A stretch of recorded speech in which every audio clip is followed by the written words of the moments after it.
plant there was, you might call it a weed, which is what we call plants we don't find useful. But it was of great value to those drawn to it. It was a cluster, a small galaxy of tiny white blossoms, crafted like baguette diamonds in a hexagonal setting. Though white to my human eyes, there must have been beauty in the ultraviolet seen by the sampler of insects touching down to sift nectar and gather pollen in a profusion of species never seen on mortal earthly vegetation. There was one each of honeybee, bumblebee, housefly, butterfly, moth, and more than one kind of beetle, but a single representative of each, a united nations of flitting things, paying homage to a lowly being, not even a lily of the field, yet revered for color or fragrance or delicacy of form by those who see it intimately and truly know its worth.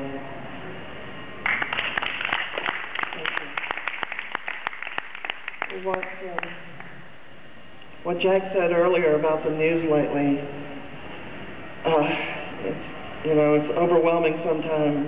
For a couple of weeks there, I just didn't want to listen to the news anymore. And I wrote this in response about all these things that are happening, Gaza and Israel and our people at our southern border, and then of course what's happening in the Ukraine.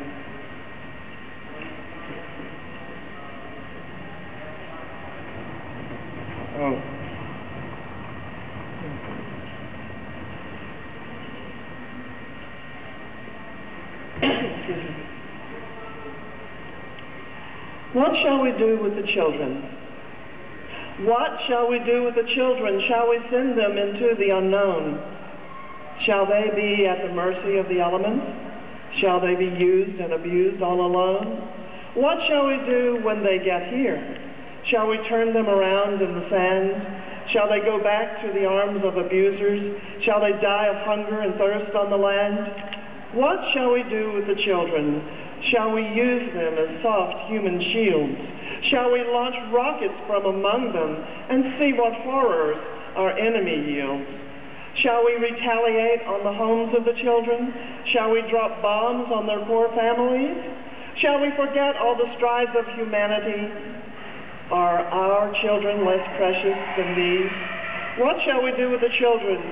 Shall we shoot down folks from the sky and count them later, adults and kids alike? Do we give a damn or ever ask why? Does anybody have any conscience at all? Is it always us and them, and they always wrong? Does anyone have a sense of proportion? And can't we children all get along?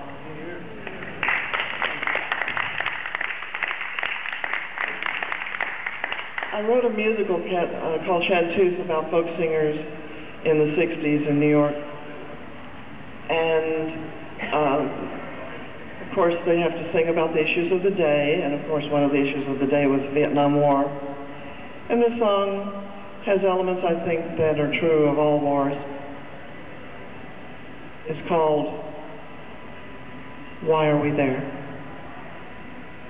A young man in the jungle, cleaning his rifle, hears a fearsome tiger in the night, but he doesn't heed it, for fear he doesn't need it. His fellow man's the object of his plight. Why is he there? Please tell me why he's there. A young man, even younger, a child on the verge of hunger, squats and waits for hours in his place. He dares not move a muscle when the leaves begin to rustle. A child's lifetime of war shows on his face. Why is he there? Please tell me why he's there. Our young men face each other, and each must kill his brother, for someone far away has so decreed. The jungle floor is muddy, and soon it will turn bloody, just to satisfy a nation's greed. Why are they there? Please tell me why they're there. One young man is dying, soon his mother will be crying, when some official stranger bears the news. But is he theirs or ours, whose mother lays the flowers? In the sight of God, does it really matter whose? Why are we there? Please tell me why we're there. Why are we there? Please tell me why we're there.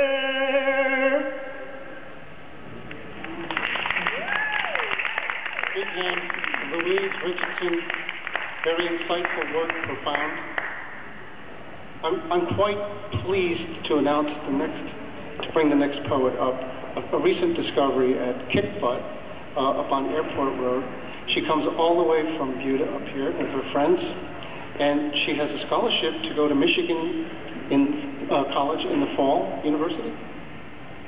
And her poetry is very insightful and wise beyond its years. I think you're going to love it. I want to welcome Anna Ritchie. Thanks, Jack. The first one I want to read was when I was in high school and really mad at the school board for stuff, which happens a lot. I was told that I've got obligations to keep, that I was born to be the school board's chief. But let me tell you something, sweetie. I ain't that cheap. Do I look like I can't take that leap? I won't do somebody else's job from 9 to 5 because that program ain't on my hard drive. It's for love and humanity that I strive, and in spite of these rules and chains, that I thrive. I was told to make my oath to society that I will live my life within their propriety and silence everything but my fake piety. No wonder we all live in unrelenting anxiety. I say it's time to end this masquerade, set fire to the flames and call the brigade. It's time to end the world of paychecks and grades. It's time to learn that we have all been played. And your face ain't nothing but a mask you were born to wear, and the gods of fate shall hear my prayer. The open roads ahead I promise to share, and this is the only oath that I will swear.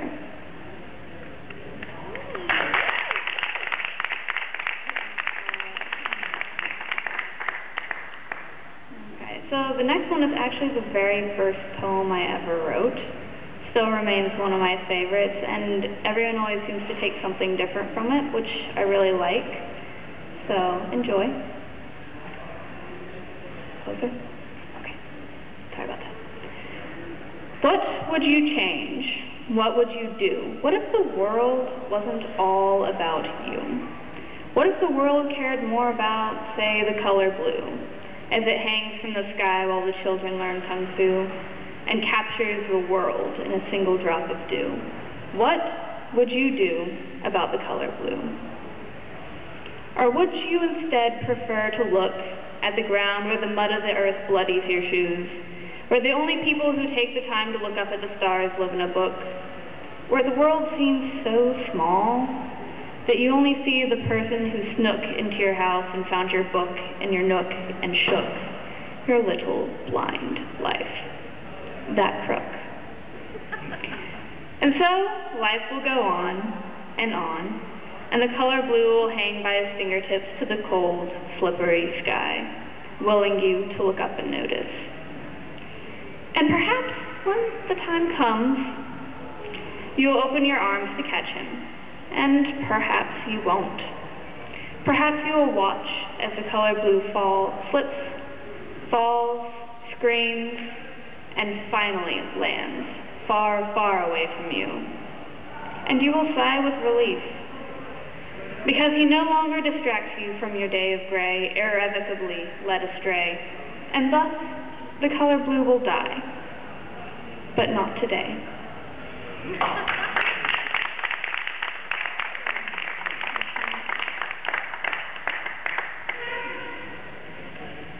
My next poem is sort of tribute to Shakespeare. Wrote one of my favorite lines, and so I decided to write a poem about it. It also happens to be very creepy. So,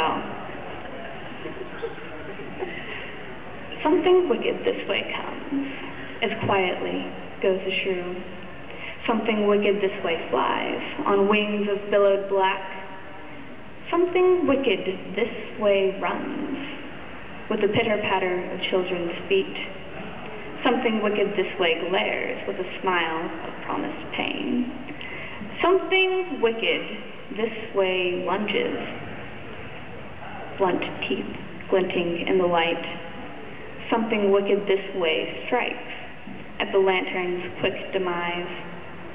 And, devil darling, better watch out, because something wicked this way comes.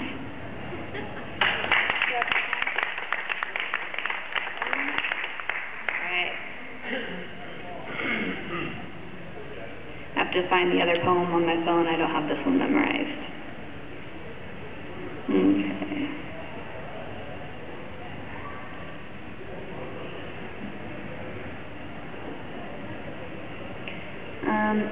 This poem is called Till Death Do Us Part. It's an old poem of mine, and it's probably not about what you think it's about. To the fear of death and the fear of one's last breath, because as we all know, all things must go. Infinite opportunities come your way, people met and novels penned, brightly lit clubs and elders to tend. And so I say to you, stop looking over your shoulder for a black-hooded skeleton, for when your head is turned, she comes from the front. There's a reason nobody has eyes in the back of their head.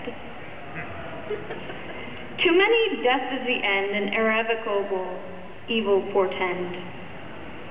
We all fear eradication and the possible damnation. So stop living a life of fear. Take a sip of tea. Death is nothing more than the princess's pea. The fear of the unknown is the fear of the title, and I beg of you, do not be idle, for the skeleton is coming fast. Thank you.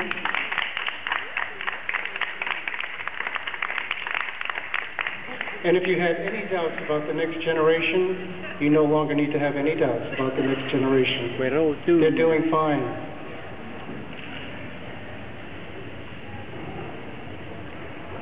Our next poet, Susan Summers, has been writing poetry since she was 12 years old. And she's going to tell you a little bit more about herself, but just wanted to tell you she's a local poet. She's also a member of the Austin Poetry Society, like some of us.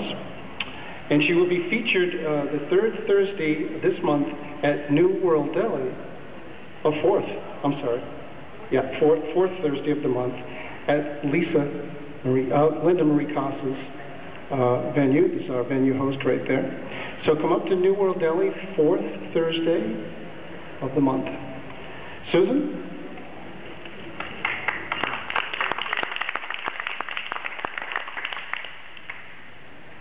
Eating my words.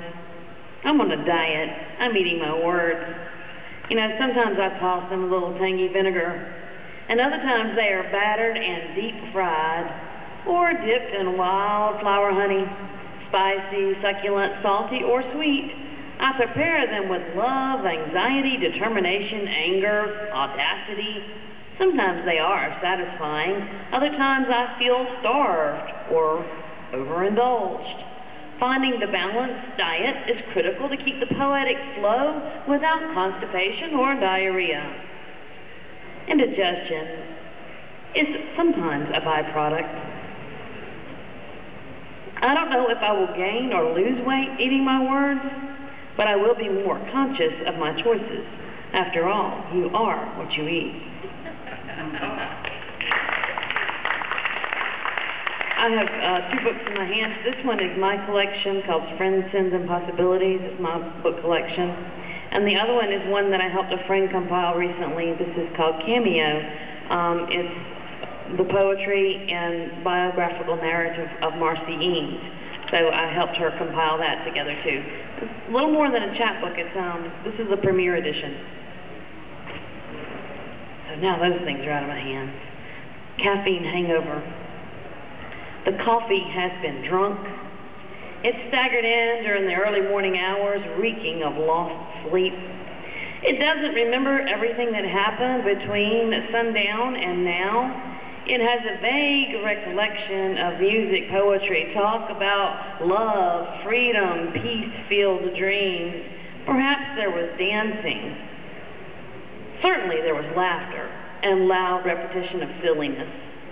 I know you were there when the coffee was drunk. With your rapid heartbeat and adrenaline rush, and now you're sluggish and foggy about the events of the previous hours. You feel the need to become drunk with the coffee again, just to face the day. Good morning, America. It is time to wake up. The coffee has been drunk.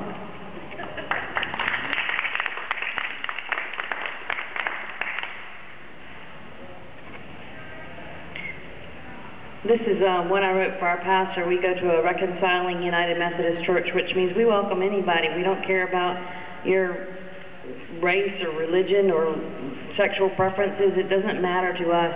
Just come and ask the same questions we're asking, and we'll look at each other and say, well, we really don't know, but we'll figure it out together, or not. This is Reconciling Pastor. Where the lion and the lamb lie together, there you will find her. And as a conduit between the two, knowing when to roar and when to be meek, the fierce lion fighting for her pride, and the gentle lamb nurturing, warm, soothing. She traverses between the two, so all may dwell in peace and in true expression of ourselves and acceptance of one another.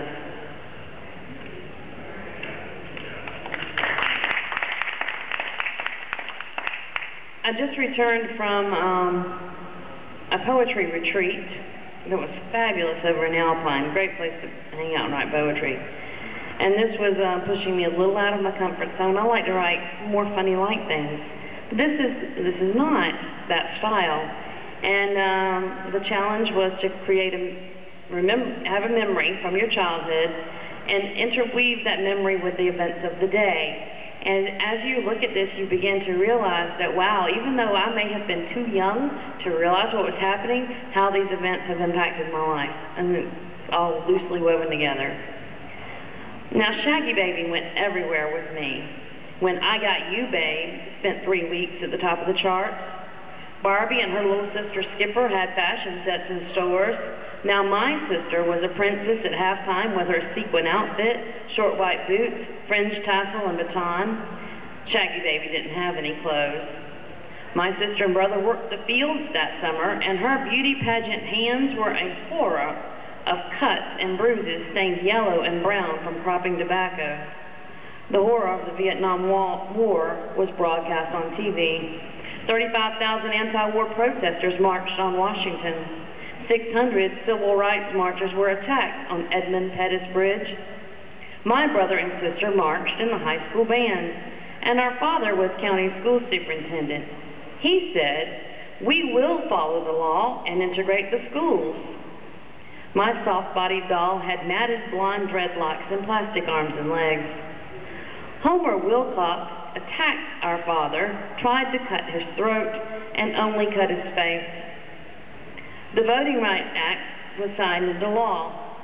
Edmund Pettus was a Confederate general, Ku Klux Klan leader, and U.S. Senator. President Johnson used the phrase, "We shall overcome," in a speech to Congress.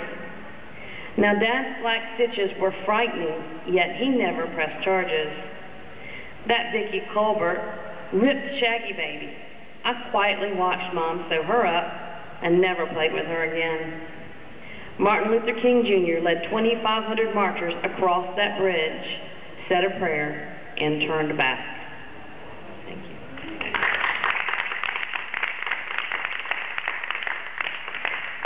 Thank you very much, Susan. Great stuff. Well, thank you very much. So we're coming to the close now, and I've been allotted 10 minutes also at the end here. So what I'm going to do is a song, a very short poem, and a song. And we're all going to join in on the last song. It's the La La song. Oh, no. So don't go too far away, because you're one of the Austin Angels.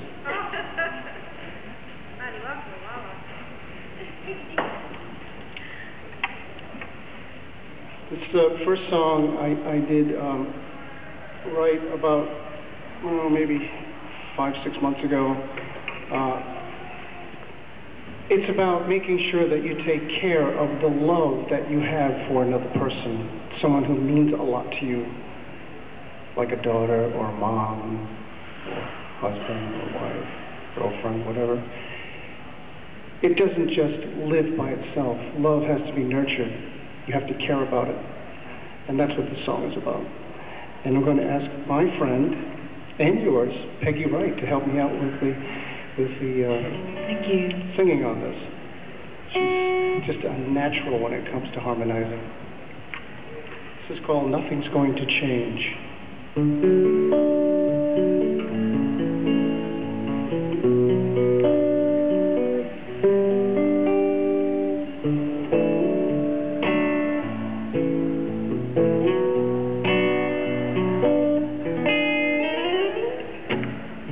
You got your ways and I got mine. You've been saying for a long, long time, the road ahead is gonna be a long, long climb. Nothing's gonna change, nothing's gonna change, nothing's gonna change in my heart. Nothing's gonna change, nothing's gonna change, nothing's gonna change in my heart.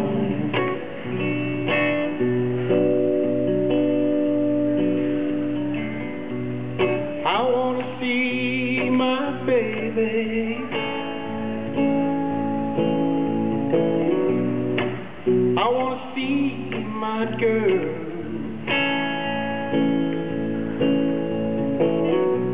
You see, she means to me. Oh, yes, she means to me. She means the world to me. You got your ways and I got mine. The more we try, the more we find. The trail ahead, it's not the one we left behind. No, nothing's gonna change, nothing's gonna change, nothing's gonna change in my heart. Nothing's gonna change, nothing's gonna change, nothing's gonna change in my heart. I wanna see my baby. I wanna hold my little girl. You see, she means to me. Yeah, she means to me. She means the world to me. You got your ways and I got mine. Never meant to hurt you, no, never no time. The trail got rough and storms got tough sometimes, yeah. But nothing's gonna change, nothing's gonna change, nothing's gonna change in my heart. Nothing's gonna change, nothing's gonna change, nothing's gonna change in my heart. Nothing's gonna change, nothing's ever gonna change, nothing's gonna change in my heart. Nothing's gonna change, nothing's gonna change, nothing's gonna change in my heart. Nothing's gonna change, nothing's gonna change, nothing's gonna change in my heart. Thank you, Peggy. Thank you. my own daughter, my daughter Liz, most important person in my life. And I just wanted to make sure that she knew exactly how I felt about it. So, a real short poem. I wrote this a long time ago, and I use it sometimes as a tribute, or if someone needs a toast in a hurry, and they call on me. It kind of fits with this past song. Of what we've had, of what we've obtained, we find out too soon was as hard to maintain. Yet that which is dear we will always hold near. As years pass our hearts, love's depth fills our cups with such fond tears. Short, sweet. And now the final song is a sing-along. It's the La La song.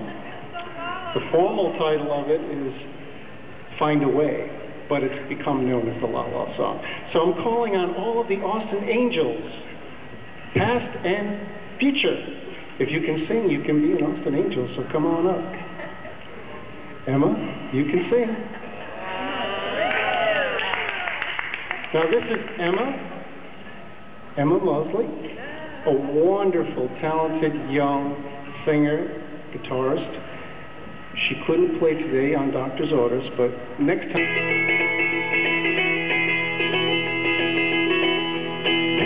Sunshine coming to your heart. Let that love that you once felt take a brand new start. Let a green cloud shower you with love. Know it to yourself to make it true. Know it to yourself to make it true. Now we're gonna whistle. Oh yeah.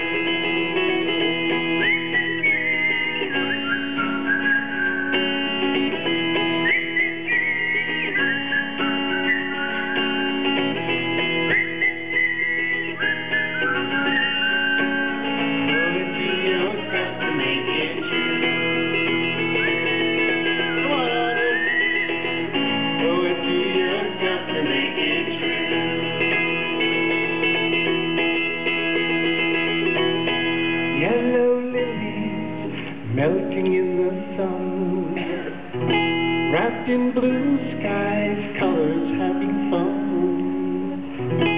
Blue and yellow mixed to green anew. The palette you create belongs to you. Owe it to yourself to make it true. Come on, let's la la the roof off this place. Come on, PJ. La la la. Back of the room. La la la la la la la la la. La la la la la la la la la. Owe it to yourself to make it true. Owe it to yourself to make it true. Slow and sexy. Owe it to yourself to make it true.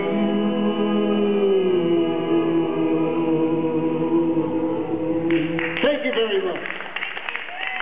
We'll see you next time. Thank you, Anya. You made it all possible, Anya, to shine.